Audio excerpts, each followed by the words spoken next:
కారం రంగు రుచితో ఉంటుంది. ఆచి మిరపపొడి అదరగొట్టే కారం రంగు రుచి.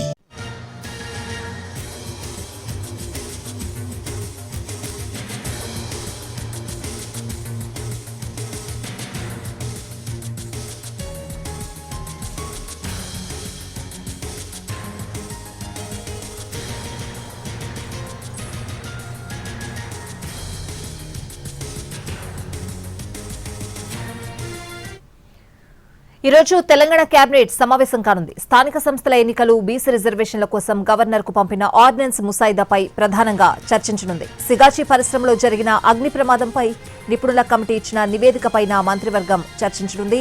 దేవాదుల ఎత్తిపోతల ప్రాజెక్టు పనుల అంచనాల సవరణపైన, సీతారామ ప్రాజెక్టు, ఎస్ఆర్ఎస్పీ ప్రాజెక్టు పనులపైన చర్చించనుంది తెలంగాణ కేబినెట్. మధ్యాహ్నం తెలంగాణ కేబినెట్ సమావేశం కానుంది. స్థానిక సంస్థల ఎన్నికలు, బీసీ రిజర్వేషన్ల కోసం గవర్నర్ కు పంపిన ఆర్డినెన్స్ ముసాయిదాపై ప్రధానంగా చర్చించనుంది. సిగాచి పరిశ్రమలో జరిగిన అగ్ని ప్రమాదంపై నిపుణుల కమిటీ ఇచ్చిన నివేదికపైన మంత్రివర్గం చర్చించనుంది. దేవాదుల ఎత్తిపోతల ప్రాజెక్టు పనుల అంచనాల సవరణపైన, సీతారామ ప్రాజెక్టు, ఎస్ఆర్ఎస్పీ ప్రాజెక్టు పనులపైన చర్చించనుంది తెలంగాణ కేబినెట్.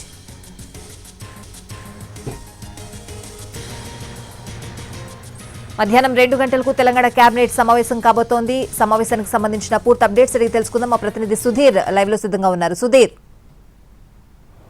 తెలంగాణ మంత్రివర్గ సమావేశం ఈరోజు మధ్యాహ్నం 2 గంటలకు సెక్రటేరియట్లోని 6వ అంతస్తులో జరుగుతుంది. ఈ సమావేశం ముఖ్యమంత్రి రేవంత్ రెడ్డి అధ్యక్షతన సమావేశం జరుగుతుంది.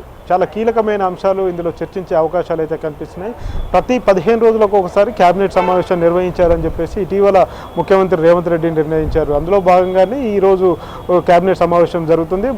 వాస్తవానికి ఈ నెల 25వ తేదీన జరగాల్సిన కేబినెట్ సమావేశం అనివార్య కారణాల వల్ల వాయిదా పడింది. ఈరోజు మధ్యాహ్నం 2 గంటలకు కేబినెట్ సమావేశం జరగబోతుంది.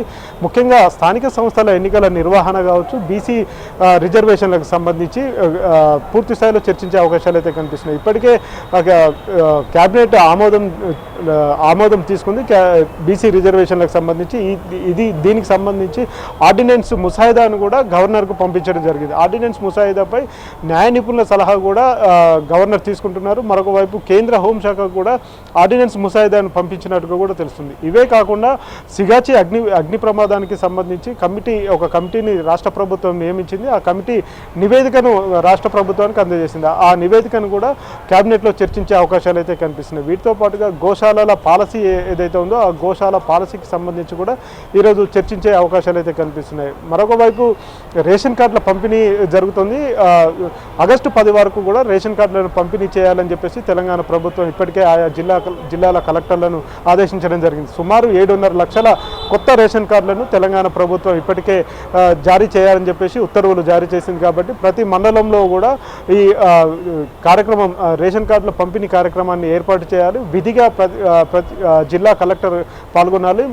ఇన్ఛార్జి మంత్రి అదేవిధంగా స్థానిక ఎమ్మెల్యేలు కూడా ఈ కార్యక్రమంలో పాల్గొనాలని చెప్పేసి ముఖ్యమంత్రి ఆదేశాలు జారీ చేశారు. ఇవే కాకుండా ఇతర అంశాలు చూసుకున్నట్లయితే నీటిపారుదల ప్రాజెక్టులకు సంబంధించి కొన్ని ఎస్టిమేషన్స్ సవరించే అవకాశాలు అయితే కనిపిస్తున్నాయి. ఇవే కాకుండా ఇతర అంశాలు కూడా చాలా కీలక అంశాలు చర్చించే అవకాశాలు కనిపిస్తున్నాయి. Swathi. Right Sudheer, thanks for the updates.